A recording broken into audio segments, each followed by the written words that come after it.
Welcome back to Aged 40 Years. My name is Greg, and today we have a really exciting video for you. When I decided to get into this, and for any of you who have seen any of my other handful of videos, which is just a few of them out there, I wasn't quite sure what I wanted to do, but I knew I wanted to do some blinds.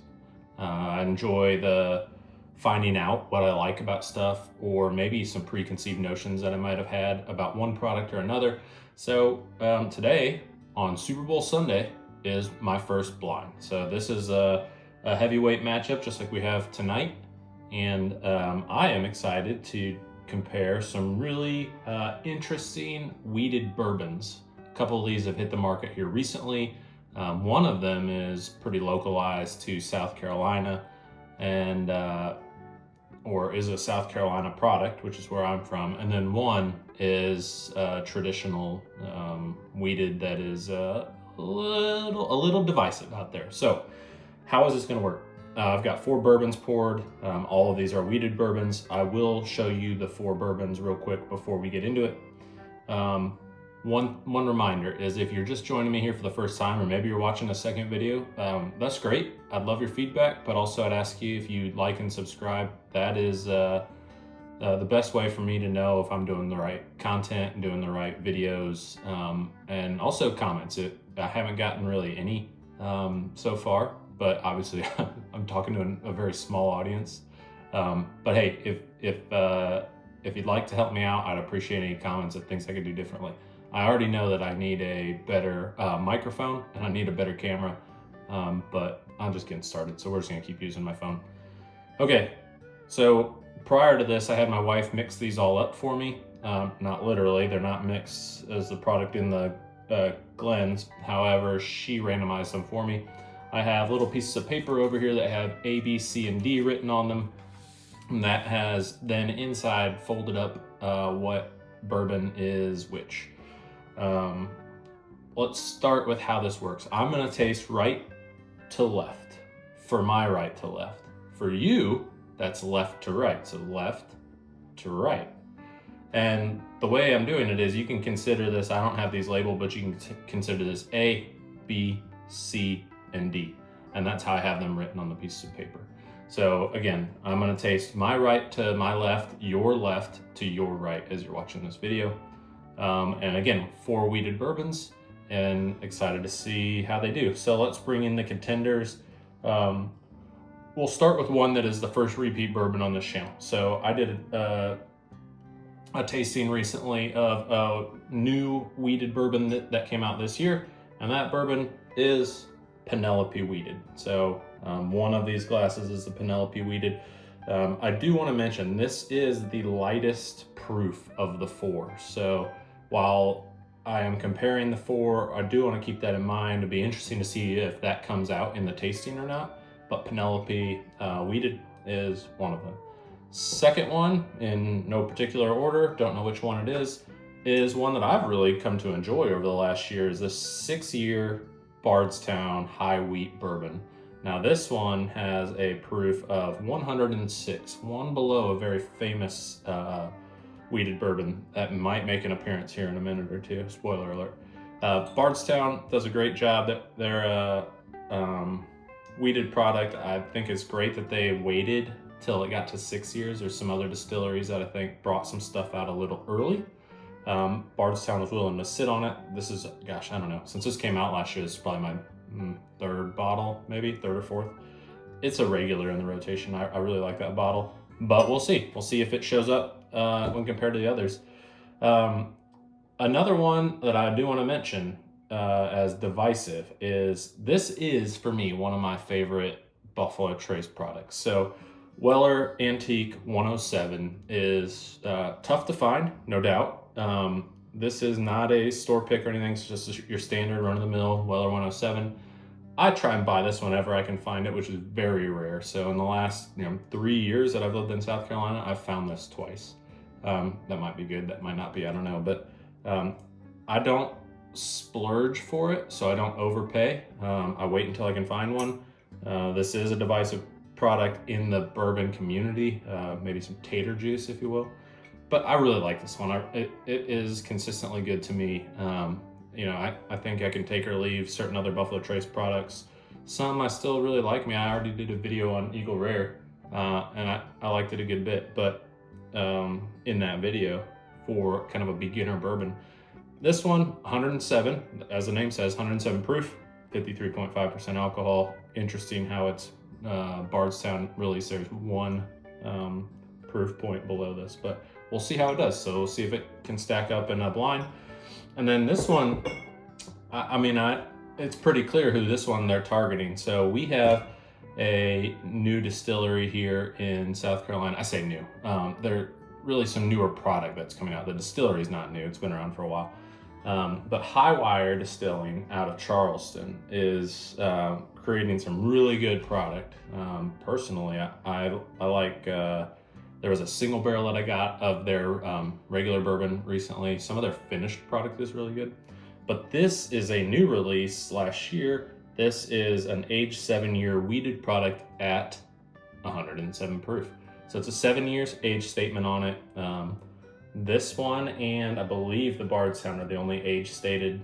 So in this lineup, we have 3 that are all right within a point of each other on proof. What's kind of cool about my bottle of this is they were doing a tasting at Clyde's store by me. I mentioned them before. They're in West Columbia. They were doing a tasting of Highwire product, and the head distiller was there doing it. So he signed my bottle. I didn't want to open it, but I did. And for those who might say, well, that bottle's not open, I was able to do it while also preserving the wax seal. So this bottle is cool. It's an old school jug, and it's just cool. But this is a different mash bill than what Highwire normally does. And hey, we'll see how it does in this tasting. So with that, I'm gonna go ahead and get started. Again, thanks for being here. This is my first blind, so if I am like totally off on the tasting notes, I'm sorry, I'm still learning. That's the point of all this for me. But I'm gonna give it a go and see how we do. Okay, so let's start with A. So on the nose, A is pretty sweet, pretty light in color, really, when you look at it. I just realized I have a Castle and Key Glen here. That was not intentional. So if only the Castle and Key Wheated was in here, I don't think it would do real well. Light on the nose, it's pretty caramely. It tastes like just your general wheater, really. Smooth, soft. It's caramely, but it's got a little bit of butterscotch in it. And I like that. Maybe got a little bit of that. I think I'm starting to learn how to pick up the baking spice note. And I think this has a little bit of that baking spice note. Excuse me. I don't know that this is overly complex, so it's pretty light. So let's go ahead and taste it.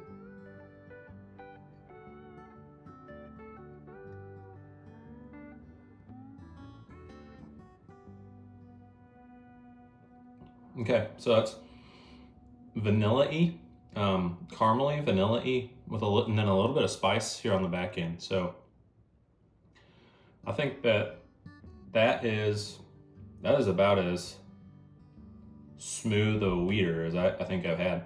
That's one of the things I like about wheated in general, is they're pretty smooth. This one is very smooth, goes down real easy.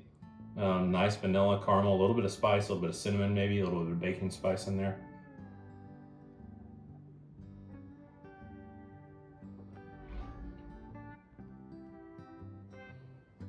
But yeah, that's just a nice, I said it seemed light on the nose, but on the palate and the finish, it's not as light as I thought. So, all right, that's a good start. I got a little water here. I'll clean my palate. To me, that one does not taste young either. So that one's got some great flavor in it. Okay, let's move on to B. So again, A, B, C, D for you. Because I could do it for me, A, B, C, D, but that makes it hard to follow. All right, second one. Oh, this one's a brown sugar monster. Right out of the gate, brown sugar. Brown sugar and cinnamon. Yep, that is You know, a little bit more, maybe a little bit more oakiness in this one than the first. Let's try it.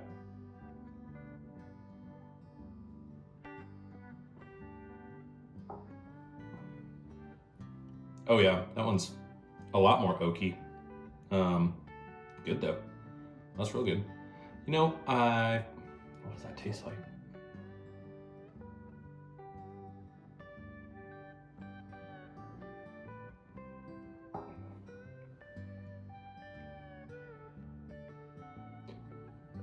So this one's a little hotter to me, but you know, definitely a little hotter on the palate on this one. But that's oaky. The brown sugar is not really there that I got on the nose. The finish is a little bit better than the first one, so this one holds on a little bit more than A did. Excuse me.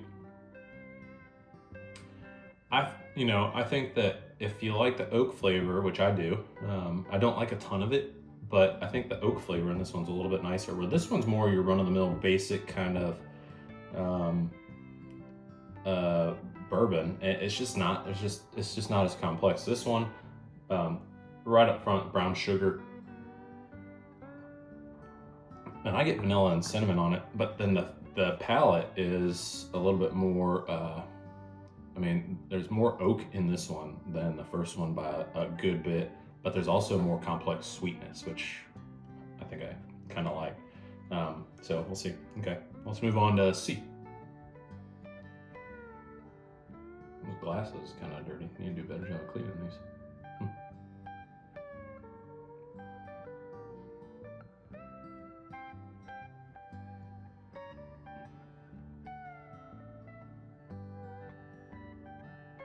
Now this one, on the nose, is way more ethanol-y.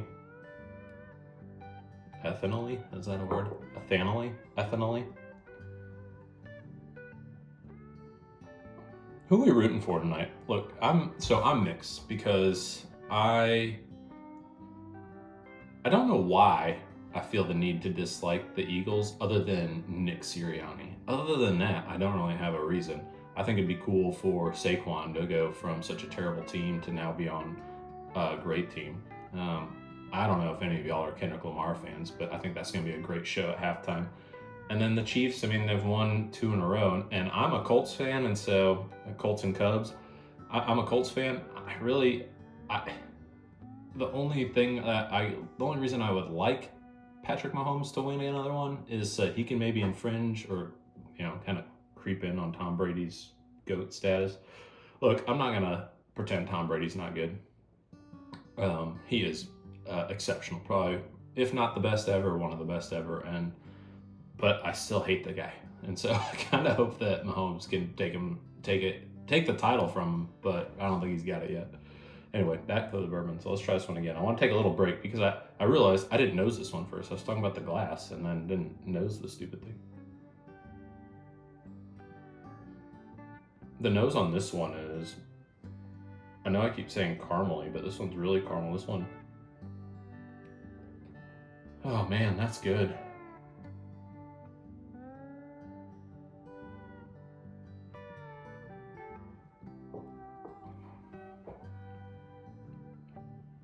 Yeah, that's good.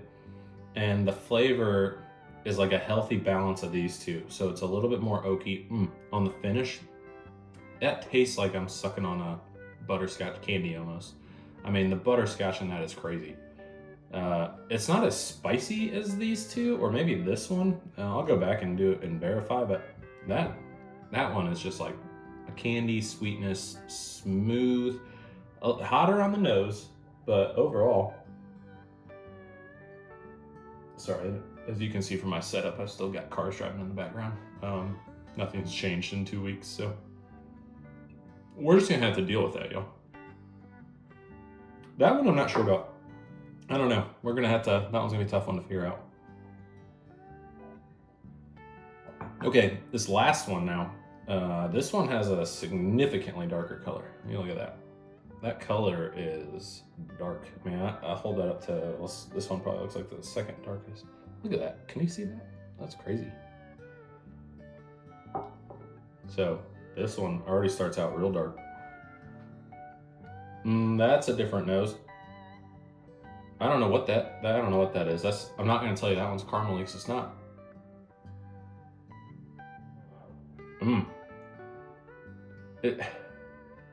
This one, this is gonna sound weird, but it almost tastes like nail polish remover, but in a good way. And I grew up with sisters. I have 2 daughters. I mentioned that before. My wife, they love doing their nails. This this smells like nail polish remover, but good nail polish remover? I don't know. It's a little sweet, but yeah, something about it. I'm telling you, that's just nail polish remover. But good nail polish remover. Like, it doesn't turn me off to it. So, I don't know. Let's try it.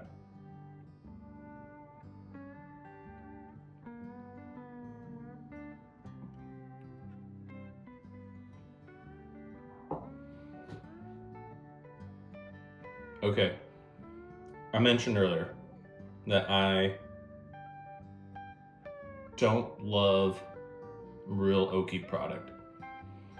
This product, this bourbon, D, is the oakiest of these 4, without a doubt.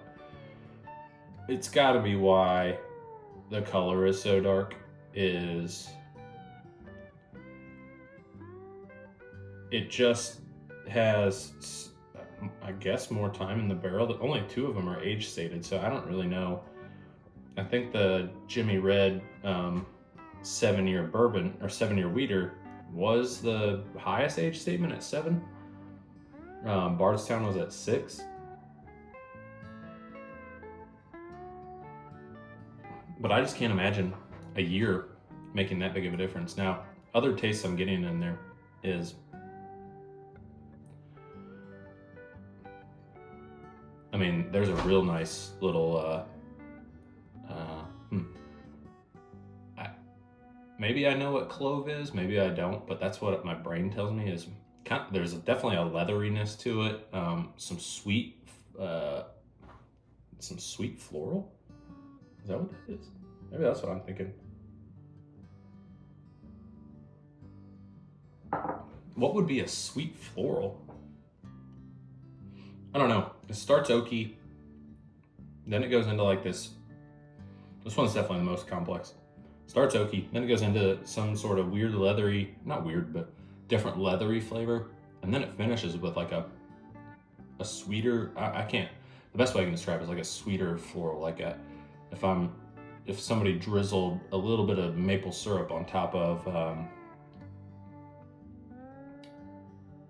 some sort of flower, but not a sweet flower. Just it's like a maple syrup covered tulip. What I'm thinking. Yeah, your mileage may vary. Okay, so let's get back to let's rank them. So I mentioned before, one of the channels that really inspired me to start this is my boys back in Indiana, SLB Drinks. If you don't watch them, you should. They're fantastic. They have no agenda in their bourbon tasting. They're just there to taste bourbon and hang out with people. Genuinely great people. Haven't met them myself, but I would love to. I'm going to use the same process they do. So I'm going to push out which one I think is my least favorite. I'm going to go back to a couple here real quick.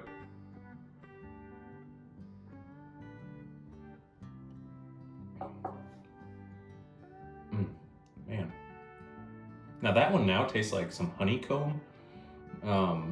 So A, after some of these, really tastes good. Okay. Man. This is tough. I knew this would be tough, but this is tough.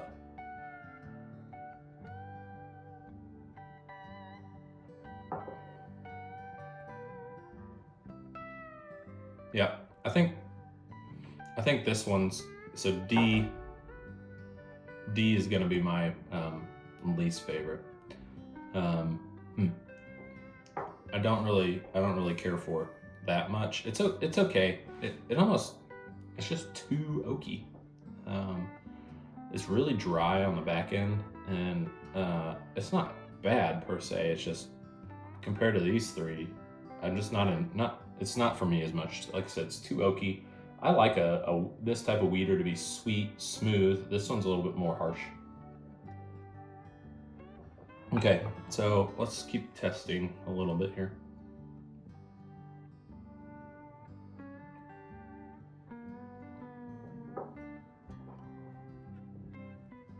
Okay.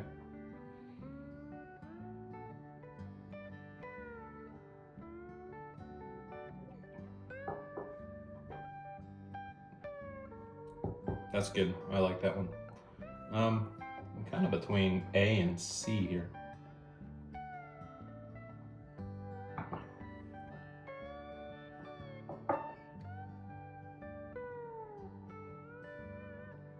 Just kind of basic on that one.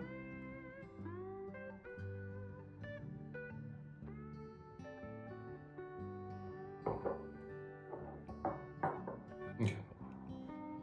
Oddly enough, I just got some spearmint on that one. That can't be right. That's gotta be a mix of something. Okay, I think I'm ready to go. So D is my last place, and then I'm gonna go A. So A is gonna be third, and then I'm gonna do C, and then B is gonna be the winner. So we'll go D, A, C, B. Let's pull these back, and I will bring in the bottles. D, A, C, B. Okay, so let's remember that. So let's start with D. D, the really dark one.